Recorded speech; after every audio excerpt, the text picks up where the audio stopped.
Good morning, class. Welcome to Gurukul International School. I hope you all are good. Welcome to class 3. I am Priya, your computer teacher. So now we will be starting the first chapter of the year, which is Evolution of Computers, in which we will be learning about earliest calculating devices and generation of computers. Do you know who is the father of computers? His name is Charles Babbage, who was a great mathematician. He created a fully automatic computer called the analytical engine. Abacus. Abacus is the most ancient calculating device. It was invented in China in the 16th century. Calculation like addition, subtraction could be performed using the abacus. Napier's bones. A Scottish mathematician named Sir John Napier made this device in the 16th century. Napier's bones was multiplication tables written on strips of wood or bones. The invention used for multiplying, dividing, and finding out square roots and cube roots. Pascaline. It is the first calculator invented by Blaise Pascal.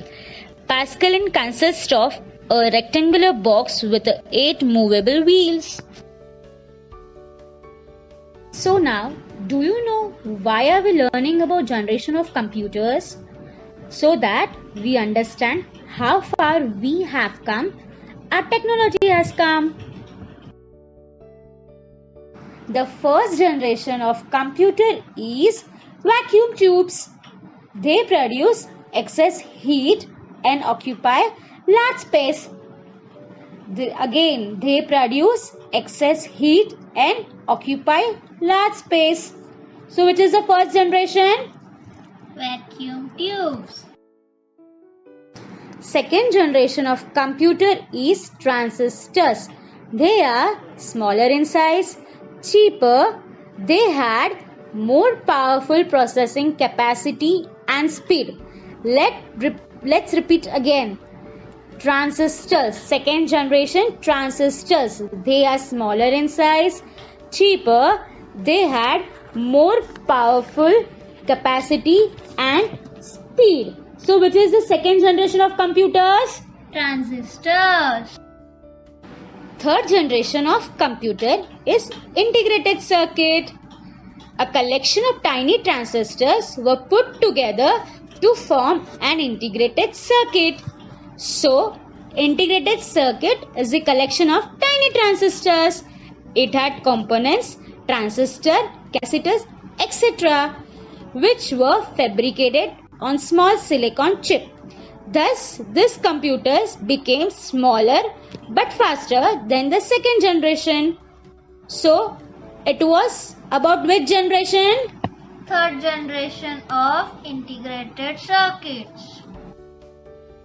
Fourth generation of computer were microprocessor. The microprocessor brought the fourth generation of computers as thousands of integrated circuits were built onto a single silicon chip. So, class, which was your fourth generation? Microprocessor. Fifth generation computing device based on artificial intelligence, which are still in development, though there are some applications such as voice recognition that are being used today.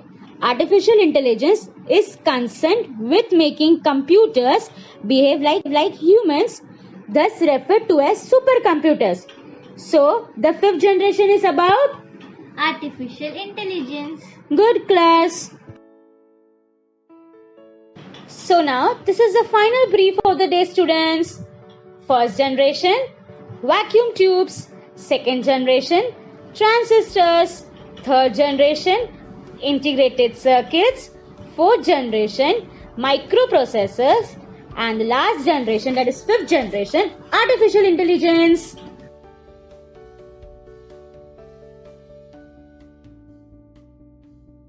This is all for the day. Thank you, class.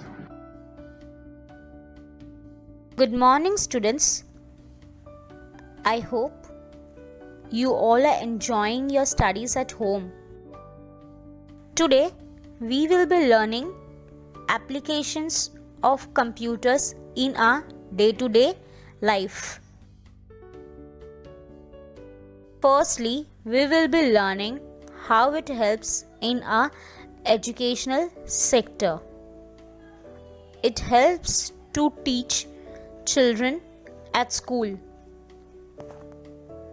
Learning with computer makes easy to understand well. Help children to learn faster. Many schools have computers available for use in the classroom. Second, it helps in money transaction. Help people to make use of cashless economy. Nowadays, mostly people use credit cards and debit cards. They don't keep more cash with them.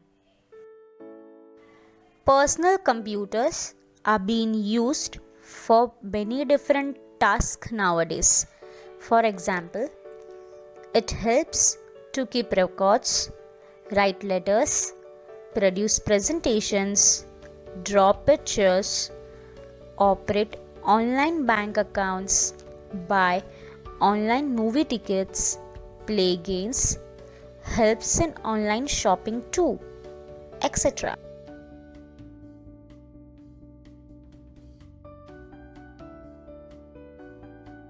It helps in business too.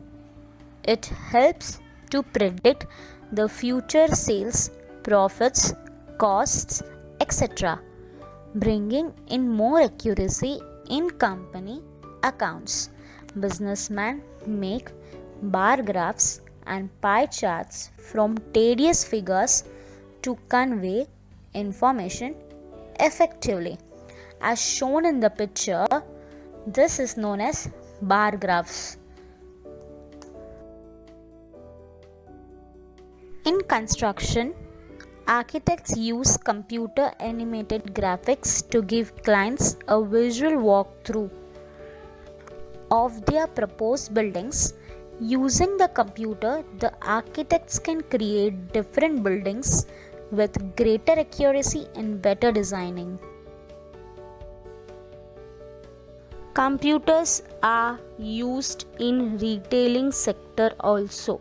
At supermarkets, products from e-tables to magazines are packed with barcodes that can be read by computer scanners, standing to determine prices and helping to manage inventory.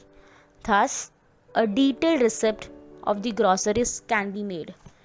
You can see in DMart while you finalize your products near the bill counter, you can see the person who is billing use barcode scanner. Yes. Thus, this is the way the computers are used in retailing sector. Now, we will see how computers are used in transport sector. Computers are used in travel to book tickets, check railway or airway timetable, check availability of tickets, etc. They are used in cars to monitor fluid levels, temperature and electrical systems. Computers are used in hospitals also. In hospitals, computers are used to keep records of patients. Some special computers are used to test eyes, examine blood test, take x-rays, etc. Communication with the world, emailing, teleconferencing, and the use of voice messages are very fast, effective, and cheap as well.